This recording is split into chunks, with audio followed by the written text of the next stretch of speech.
Será que todo amor é leve? Precisa ser pesado para ser bom? Bem-vindo ao podcast Vida 2 Mais. Eu sou Bianca Souza. E eu sou o psicólogo Diego Gaspar. Hoje a gente vai falar sobre um tema bem interessante que traz muitas expectativas para vários casais. E a expectativa é, será que o amor ele realmente é leve? Ou será que isso foi um mito colocado na nossa cabeça para a gente acreditar, é leve, tem que ser assim? E quantos problemas, não é, Bianca, vem acontecendo por essa crença de que ele precisa ser desse jeito? Mas antes, o Diego tem um recado para te dar. Antes da gente entrar no assunto. O recado é o seguinte, chega pertinho aqui, ó. Você está gostando do nosso conteúdo? Você percebeu que ele é importante para você? Então eu quero te fazer um pedido. Nós queremos te fazer um pedido. Curte, compartilha, comenta, porque mais gente precisa disso. Aperta esse botão agora para receber o nosso conteúdo. Para de procrastinar. Te inscreve no nosso canal, está disponível no YouTube, está disponível também no Spotify. E lembra que cada vez que você faz isso, cada vez que você se inscreve, cada vez que você movimenta esse conteúdo, mais pessoas têm acesso a ele. Então já pensou que você também está fazendo uma obra do bem? Esse aqui é um trabalho para ajudar pessoas que precisam desse conteúdo e você pode ser a ponte para elas. Aproveita essa oportunidade. Já que a gente te fez esse pedido leve, vamos falar agora de relacionamento?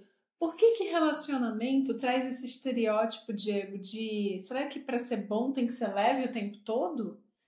Isso é mito ou é uma verdade? Isso é mito, né? Porque muitas vezes as pessoas foram alicerçadas numa base de conhecimentos familiar, na escola, nas relações que elas estabelecem, que o amor ele precisa ser sempre leve. Desculpa. Amor é sinônimo de felicidade. Amor é sinônimo de paz. Amor é sinônimo de harmonia. Amor, ele precisa ser colocado no local, no ambiente, na vida das pessoas, onde tudo funciona sempre bem. Mas é Ora, assim aí na sua vida? exato. Tudo funciona sempre bem? Será que na nossa vida tudo funciona sempre bem? Diego até vai beber um gole d'água ali, né? Padecer. Gente, claro que não. Claro que tem problemas reais nas nossas vidas, nas nossas e nas suas. Sabe qual é a diferença do amor, então, para se tornar leve, mas com problemas concretos que os casais vão enfrentando ao longo do tempo? É querer estar junto e investir nesse relacionamento. Então, esse mito de que todo relacionamento bom ele vai ter ausência de conflito, ele vai ter ausência de confronto. Mas, Bianca, qual é a diferença? Confrontar é você falar o que você pensa respeitosamente, num diálogo ali construtivo. Conflito é quando começa a ter impasses entre esse casal. E aí é muito necessário, não é, Diego, que Sim. haja conversa, comunicação, que haja um equilíbrio para encontrar o que, Diego? Para encontrar basicamente soluções efetivas. Tem muita gente, Bianca, que está dialogando a partir da própria vida e trazendo para o outro as suas próprias dificuldades, sem considerar as dificuldades do outro. Então, há muitas reclamações no dia a dia de um casal, do tipo, você não lava a louça, você não vai à casa, você não me ajuda com as crianças, olha, as contas estão atrasadas de novo, olha, a situação está complicada, você não me entende, você não tem tempo para mim. Você não me escuta. E aí, nesse cenário, o que, que acaba acontecendo, Bianca? As pessoas vão entrando numa zona de não conformidade, de infelicidade. Mas ao invés de dizer assim, vamos sentar e conversar a respeito, vamos sentar e ver o que a gente pode fazer para mudar essa realidade, porque ela está em conflito consigo mesma pela idealização que ela teve do que era aquela relação, ou de como deveria ser um casamento. Só que, além de estar em conflito consigo, ela começa agora a entrar em conflito com o outro. E lembra da explicação da Bianca agora há pouco. Conflito pode ser uma coisa que te adoece. Confronto pode ser saudável. Confronto é você apresentar suas insatisfações, tendo clareza das suas necessidades e buscando soluções efetivas para mudar a realidade. Então, o confronto ele agrega. Você quer agregar valor ao seu relacionamento? Então, confronte. Porque isso vai te trazer mudanças. Vai te trazer desenvolvimento para o casal, Exato. não é isso? E eu ia te perguntar assim, Bianca, dentro do que você tem visto no contexto clínico, atendendo casais ou mesmo pessoas individualmente, o que se observa nessa transição entre uma pessoa que começa a confrontar a si e a relação e aquela pessoa que se esquiva de fazer isso? O que você percebe nessas mudanças? Que geralmente quem entra num relacionamento traz muito conteúdo das suas experiências passadas. Então traz expectativas, traz projeções, traz às vezes traumas das experiências passadas.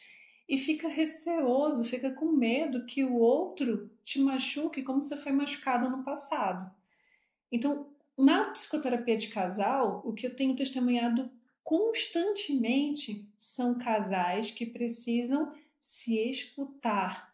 Primeiro na sua individualidade, tá? Para entender o que pertenceu à minha história e não precisa ser repetido, e o que pode ser construído a dois de agora em diante, olhando para a relação, olhando para o aqui e agora, para o momento presente, sem os medos, sem os monstros, os fantasmas do passado. Isso é enfrentar situações pesadas que você carrega consigo para transformar aquela relação leve. Que às vezes os teus pré-conceitos, as tuas pré-concepções que são trazidas dessas experiências anteriores para o relacionamento atual acabam minando, acabam intoxicando aquele relacionamento. Então a origem não esteve lá, está no passado. Mas esse passado é tão intenso em uma das partes desse casal ou em ambas que fica difícil o casal se comunicar, se alinhar, se equilibrar. Então, eu vou falar uma coisa, preste atenção. É necessário olhar com estranhamento para quem está ao seu lado. Sabe por quê? Porque as pessoas se transformam ao longo do tempo, elas mudam, elas têm novas experiências que contribuem para o desenvolvimento delas. Se você não for capaz de enxergar quem está ao seu lado, vai ser difícil você realmente perceber com quem você está se relacionando. E aí, nesse gancho, né? Com quem você está se relacionando? Lembra que a primeira relação é com você mesmo. Se você não está tendo uma boa relação com você mesmo, entenda, vão haver impasses. Porque você nem está reconhecendo as suas próprias necessidades. Você não está reconhecendo quem é você dentro dessa relação. Se você está buscando um relacionamento saudável, se você está buscando um relacionamento feliz, se você está buscando um relacionamento que seja verdadeiro, não um mito, não uma coisa que veio da sua cabeça, de tudo que você aprendeu, reconheça a si mesmo. Reconheça quem você é. E se você tem dificuldade de fazer isso, nós podemos te ajudar. Nós já temos um produto lançado, já temos um curso disponível numa plataforma Hotmart, que é Antes de Ser Nós, é preciso ser eu. E é justamente para cobrir essa necessidade daquela pessoa que tem dificuldade de lidar consigo mesma, quer engajar no relacionamento e não está conseguindo.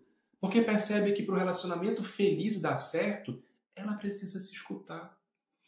E aí, que peso você está carregando sozinha, sozinho, sem dar conta? Porque essa fala aqui, Bianca fala, eu falo, não é é para a mulher, é para o homem. Não, gente, é para os dois. O curso foi pensado para o homem e para a mulher. Esse podcast é para homem e para mulher. É para aquela pessoa que vive um relacionamento homoafetivo. É para qualquer pessoa que busca se relacionar. E nós somos seres humanos, nós nos relacionamos. E então imagine esse peso de uma relação e quanto que tem estereótipo nisso, Bianca. Quanto que às vezes a gente carrega com a obrigação de que casou é para a vida toda, ou casou, não está de acordo com o que eu quero, agora eu vou separar. Olha esses dois estereótipos criados. Ou eu aguento calado e sofro pro resto da vida, ou eu chuto o balde e sigo em frente. Mas peraí, será que não tem um meio termo, Bianca, para isso? Tem, existem as possibilidades que o Diego trouxe, né, que são situações extremas, mas o que a gente está problematizando aqui é, numa sociedade que o autor Bauman já havia discutido sobre relacionamentos líquidos, muito superficiais, eu vou colocar dessa forma, o quanto que a nossa sociedade, as pessoas, estão se impedindo de lidar com situações difíceis, enfrentar essas situações para batalhar pelos seus relacionamentos quando vale a pena para ambos. Olha minha ressalva, quando vale a pena para ambos. Porque imagina, o Diego falou aqui sobre individualidade. Se você não se reconhece, se você está num momento de dificuldades pessoais, se você está num momento de frustrações, às vezes passando por problemas financeiros, problemas de relacionamento com outros familiares, com os filhos, foi demitido ou demitida do trabalho, claro que isso vai te afetar. E óbvio que também afeta o teu relacionamento. Então, entender, cuidar da sua individualidade vai ajudar muito no processo de investir no seu relacionamento a dois. Como? Quanto mais você consegue expor a sua verdade com respeito, falando de você para o outro, sem julgar o outro, numa comunicação assertiva, mais fácil vai ser para outra pessoa te compreender. E batalhar por esse relacionamento significa enfrentar essa montanha russa das relações. Uma hora, aquele casal tá ótimo, tá fluindo, tá em lua de mel. Mas aí os problemas vêm e eles precisam se realinhar. Olha a queda da montanha russa aí acontecendo. Depois começa a sair daquele conflito, que às vezes não é do casal, mas é na vida das pessoas que estão naquele relacionamento. E vai se reequilibrando. Mas ao longo da vida, Diego, quantos impasses, quantas mudanças, quantas interferências existem no relacionamento que podem afetar? Você consegue, a partir da tua experiência de atendimento de casais, trazer exemplos disso? Consigo. Tem muito da frustração que é alimentada dentro de uma relação por conta dessas experiências passadas, como a Bianca mencionou. E eu queria tentar agora traduzir um pouco dessas frustrações que vão ao encontro da proposta da Bianca. O que interfere na relação? Esse conjunto de traumas, esse conjunto de dores. Imagina você aí uma pessoa que veio de um relacionamento prévio, onde nesse relacionamento ela foi constantemente negligenciada pelo parceiro ou pela parceira. E essas negligências constantes, somadas a um prejuízo na autoestima, que é muito provável que seja decorrente dessa negligência, porque ela está esperando que o outro seja aquele que cuide dela. Ela está esperando que o outro seja aquele que alimente ela com tudo que ela precisa. Então ela colocou a felicidade dela sobre o outro. Agora imagina um segundo exemplo. Além das experiências forçadas dessa negligência, agora tem aquela pessoa que viveu um relacionamento abusivo, violento. E estou falando de homens e mulheres aqui, só lembrando. E essa pessoa agora traz consigo as marcas dessa violência. Então ela se vê insuficiente, ela se vê impotente, ela se vê infeliz. E ela acredita que ela não consegue fazer outra pessoa feliz. Então, portanto, ela se esquiva de novos relacionamentos. Mesmo que tenha alguém interessante demonstrando interesse nela, ela sente medo de se engajar. Ela não consegue se abrir totalmente, ela não consegue se vincular totalmente por medo de errar e por medo de se machucar. Olha que situação. Então, a pessoa vai se blindando, né? Totalmente. Então, se a pessoa está negligente, se ela vem de uma história de violência, essa blindagem afasta. E quanto mais essa carcaça, digamos, essa armadura fica ali posta, mais difícil é para a pessoa que se relaciona com você acessar seus sentimentos, seus pensamentos, suas atitudes. E aí, olha que desconforto. Se você não consegue se expressar e se o outro não consegue te acessar, está posto um conflito, não um confronto. Porque você não consegue nem ouvir nem ser ouvido. Então, olha que peso você está carregando, que é o peso de todas as relações que deram errado. Diego, mas eu não quero isso para a minha vida. Eu quero uma relação que dê certo, eu quero uma relação que seja feliz, eu quero uma relação que mude isso. Como é que eu enfrento esses medos? Como é que eu enfrento o medo de mim? Como é que eu enfrento o medo de errar? E aí não se preocupe, tá? A Bianca, que é psicóloga, está aqui e ela vai te responder. Vai lá, Bianca.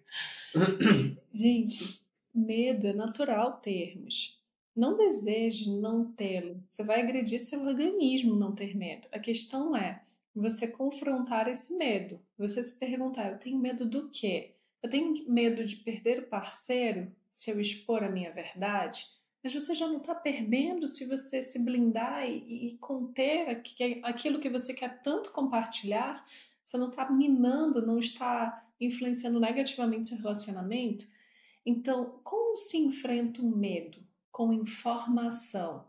Nesse caso, a informação é interna. Você precisa entender o que te assusta. Por que te assusta? Ah, eu tenho medo de ser traído, traída pelo meu companheiro, minha companheira. Esse medo está baseado no quê? Em você que está abrindo mão de cuidar de si mesmo, você que está se desleixando, você que está, sabe, não está se tornando uma pessoa interessante para você mesmo. Então você começa a se julgar, achar que o outro não vai te querer mais, que outras pessoas possam ser muito mais interessantes. Então você precisa se cuidar, você precisa validar sua individualidade. Agora, o externo. Esse medo está baseado no comportamento do seu parceiro, parceira? Você vai se respondendo. Ah, acontece tal coisa que me deixa insegura. Mas por que te deixa insegura? Ele ir para o momento de lazer com os amigos dele. Ou ela sair com as amigas para tomar um café, fazer um lanche, às vezes ir para um jantar, que elas querem ser confidentes uma das outras. E ali não cabe espaço para os maridos, para os companheiros, por conta da privacidade daquele grupo. Qual é o problema para você permitir, aceitar que o outro cuide da sua individualidade e você comece a cuidar de si mesmo? Então, enfrentar esse medo é necessário você obter informação sobre você e sobre o outro. Por que que tal situação me assusta? E aí, às vezes, você tem uma fantasia a respeito do outro que não é relacionado ao comportamento daquela pessoa, é sobre você mesmo, que está se deixando para trás. Então se pergunte, o que que você pode fazer por você que te torna muito mais interessante, na sua própria opinião, para se manter naquele relacionamento?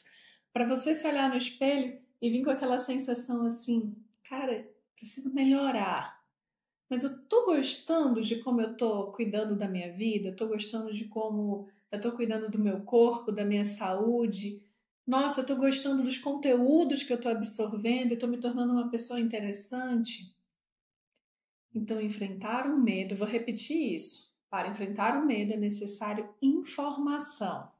Aprendeu por osmose, absorveu isso aí? Queria acrescentar na sua fala de que para enfrentar o medo também é preciso coragem. E a coragem não é não ter medo. Ter coragem não é ausência de medo. É seguir em frente mesmo com medo. Então, se você está esperando o momento certo, se você está esperando uma iluminação superior, se você está esperando aquela dica de alguém, aquela mensagem subliminar, você vai ver o seu horóscopo, você vai fazer qualquer coisa para buscar elementos que justifiquem a necessidade de enfrentar seu medo, você está tendo já um problema interessante aqui. Porque você está buscando mais uma vez suporte externo, suporte ambiental, e desconsiderando as suas próprias necessidades. Então, por que não enfrentar o medo por você, independente dos ganhos que você tenha secundários depois de enfrentar esse medo? Se aquele relacionamento é importante para você, é importante para o seu parceiro, por que você está deixando de lado? Então, assim, eu estou com medo de dar errado, eu estou com medo de me esforçar e não valer a pena. Como é que você vai saber? Às vezes o problema, você pode até encontrar alguma coisa que te deixa insegura no outro, ou inseguro na outra pessoa, né? No seu parceiro, no seu cônjuge. Mas se é você que está na relação, não fique passivo. Essa palavra que o Diego trouxe me chamou a atenção. A passividade não vai ajudar em nada. O que eu quero dizer com isso? Eu te convoco, eu tenho a audácia agora de te convocar a se questionar, a se confrontar. Ainda que o impasse esteja no comportamento do outro, né, que você se sinta desrespeitado por alguma coisa que a outra pessoa faz em relação a você, neste relacionamento, nessa conjugalidade, o que você pode fazer para contribuir para o crescimento, para o aperfeiçoamento, para a melhoria do seu relacionamento? Porque se é você que está vivendo o problema faz parte do seu processo de aprendizado. Então não ignore isso, não cruze os braços e diga assim, não vou fazer nada, só quando ele melhorar que eu vou fazer alguma coisa. Ele não merece meu esforço. Mas não se trata exclusivamente da outra pessoa, se trata de você também neste relacionamento. Então é possível procurar ajuda profissional, psicoterapia de casal, é possível você começar a cuidar de si, é você confrontar o outro e dizer para o outro como você se sente quando ele faz o que faz ou quando ela faz o que faz. Enfim, se questione e encontre uma forma, meu alarme que está o tempo todo tocando, para eu te lembrar, para você se movimentar na vida. Ficar parado, passivo, não ajudará em nada a você construir um relacionamento melhor. E aí, lembrando que o nosso tema aqui é sobre leveza, né, Diego? Se é um mito. Relacionamento bom o tempo todo será feliz, será leve? Não. Será uma construção e enfrentamento para obter essa qualidade de relacionamento que você tanto deseja. Eu tenho estudado alguns temas, Bianca, com diversos contextos da universidade onde eu dou aula, com grupos, né, de tratamento, grupo de plantão psicológico, por exemplo. E uma das coisas que me chamou muita atenção lá foi perceber que alguns elementos estão presentes que contribuem para o bem-estar da relação. E fazendo esses estudos em diversos artigos independentes, assim, publicados em vários materiais separados, nós percebemos que existem componentes que estão relacionados ao amor. E nós começamos até a brincar e batizamos esses elementos de trindade do amor. Que curioso. Olha o que vem aí. O que seria essa suposta trindade do amor? Autocompaixão, autocuidado e autopreservação. São elementos que trazem para a pessoa... Volta, Diego, repete. Autocompaixão, anota aí, corre, anota, grava assim, aprende um momento aqui do podcast que a gente está falando sobre isso. Vê aí o tempinho para você depois escrever se você não puder fazer isso agora. Repete, por favor, Diego. Autocompaixão, autopreservação e autocuidado. São 3 elementos bem interessantes que trazem para a pessoa a responsabilidade do que ela quer para si nas relações de amor que ela estabelece. Agora imagina se você e seu cônjuge começam a desenvolver essas habilidades. Porque se você tem autocompaixão, você tem amor próprio, você está fazendo algo que está alinhado às suas necessidades, ao que é reforçador para você. Então você está buscando uma relação onde você entende que as pessoas à sua volta são importantes, mas você também é. Então você também se coloca como prioridade. Se você tem autopreservação, você vai avaliar, peraí, esse relacionamento está sendo leve, mas está sendo leve para ti, não está sendo para mim? Então está me fazendo mal. Não, está sendo leve para mim, não está sendo para o outro, está fazendo mal para o outro. Então está afetando a autopreservação do outro. Esses 3 elementos, eles envolvem um olhar sobre si e um olhar sobre o outro. Porque eu falo de autopreservação, mas o que vale para mim, vale para o outro. Se eu falo de autocompaixão, vale para mim, vale para o outro. Se eu falo de autocuidado, também tem que ter um autocuidado com o outro. Então aquele tempo de jogar bola, de sair com os amigos, de se divertir, tudo isso interfere. Mas o meu tempo, com o meu lazer, com a minha qualidade de vida, enquanto indivíduo, na minha solitude, também interfere. Então tem um momento do casal, tem um momento de cada indivíduo. Isso é autopreservação. Isso é autocuidado. Então entenda que se você pratica esses 3 elementos, você sai de um relacionamento ideal, de um mito de leveza, para um relacionamento real, que sim, vai ter confronto, mas não te afasta da felicidade.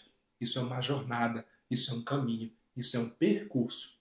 E se você quiser vencê-lo, você tem que estar disposto a ter coragem.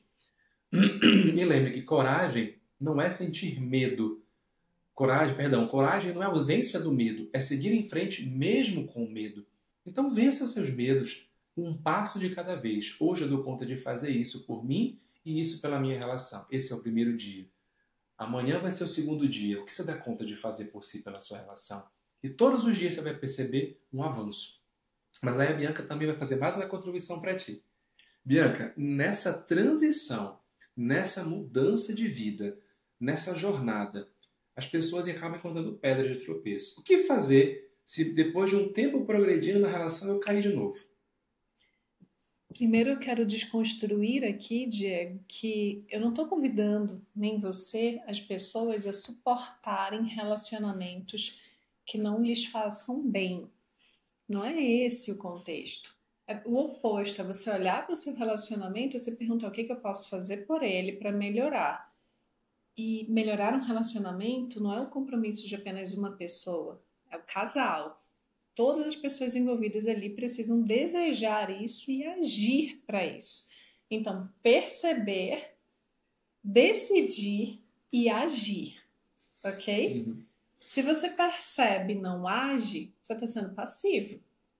Se você percebe, decide, pensa no como fazer, mas se complica no processo ou avalia que tem alternativas sim, mas aquela relação não vale mais a pena para você, pelos seus sentimentos que não são mais os mesmos, por diversos motivos, então também se pergunte por que você está insistindo. Porque a gente não está convidando você a permanecer num relacionamento pesado, que lhe faça mal e faça mal para o outro. Mas nós estamos também te questionando o que é saudável aí. Toda vez que ficar pesado, você vai lá, termina e troca de pessoa, troca de relação, isso também não é saudável, tá? É essa liquidez que a gente quer alertar, que as pessoas estão tratando relações como algo descartável. Então, primeiro se questione, você está tentando, você se esforçou, você usou as suas energias suficientes para tentar melhorar aquela relação? Aí sim, após esse esforço, se não for possível, você se pergunta se você ainda tem energia para seguir nesse relacionamento. Mas, Me Diego, deu uma pergunta ideia, aí. peraí, tu me deu uma ideia. Peraí, rapidinho. Gente, eu aprendi, trabalhando com muitos relacionamentos, que esforço não é igual a resultado. É doloroso ouvir isso, mas é verdade. Porque às vezes eu acredito que eu estou me esforçando. Só que eu estou me esforçando com as minhas pérolas, com o que é interessante para mim, sem considerar o outro. Então, ainda que eu me esforce, que eu me acredite, que me dou, que faça o meu melhor, ótimo. Mas é isso que o outro necessita. Então, eu não vou encontrar o resultado almejado para essa relação se o meu esforço está distante do objetivo, que é o progresso da relação. Então, se eu quero encarar, perceber, decidir e agir, para eu perceber, decidir e agir, eu tenho que pensar em mim na relação. Se eu só estou pensando em mim e desconsiderando a relação, eu vou me esforçar muito, mas não vai funcionar. Então, eu preciso agora pensar, perceber, decidir e agir para mim e o que eu tenho que fazer para a relação. É sempre nesse exercício de troca. Porque se eu faço tudo isso por mim e não tem a volta, o outro não faz por mim também, essa é uma relação que está prejudicando a autopreservação. E se prejudica a minha autopreservação, vai afetar meu autocuidado. E quando o meu autocuidado está fragilizado, a autoestima cai. Aí a gente tem a sensação que a gente não ama mais. Mas é porque a relação está se fragilizando e alguma coisa precisa mudar. Eu preciso perceber isso, é o primeiro passo. Decidir o que eu quero fazer, o segundo. E aí eu vou agir. Porque se eu não agir, entenda, sua autocompaixão também vai cair. Quando ela cai, as sequelas são maiores. Prejuízo na autoconfiança, insegurança, mais medos, mais frustração e possibilidade de novos relacionamentos traumáticos.